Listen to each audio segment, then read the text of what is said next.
এখানে ডিসপ্লেতে শো করবে যে আমার এখন প্যাকেজ কত চেক করা আছে। এখানে আপনি দেখবেন আপ ডাউন ফুল ওপেন ক্লোজ হয় কিনা। যেমন এটা আমার সাথে সেট করা আছে, সাথে চলে আসে। এটা যদি আমি 10-এ দিই এখানে আমি সেট করে নিতে পারবো। 10-এ দিলে আমি ব্যাগে দিলাম, যেমন এইখানে এই যে উইন্সের জায়গায় আসিয়া এই স্পিড দিলেন, এই যে প্যাকেজ লেখা আছে প্যাকেজ ডিপ। এখানে আমি মনে করেন 1 দিলাম, 1 দিয়ে ওকে দিলাম, সেভ দিলাম।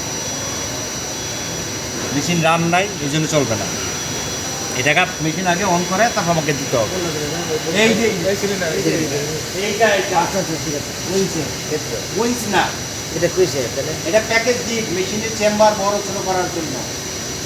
ইলেকট্রিক মেশিনে ওরা যখন ডায়া করে, যেমন আমাদের ভিতরে যে চেম্বারটা আছে, চেম্বারটাকে যত ডায়া ছোট করবে টেকনিকটা আস্তে আস্তে করবে, ইয়াতে ট্যাঙ্গেল হবে না, জি জি মেশিন পেঁচাবে না, উইন্সে পেঁচাবে না।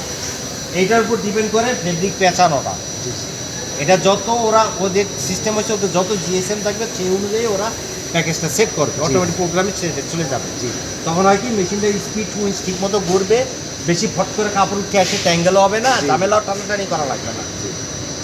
এটার জন্য এই প্যাকেজ, এই জন্য এটা হচ্ছে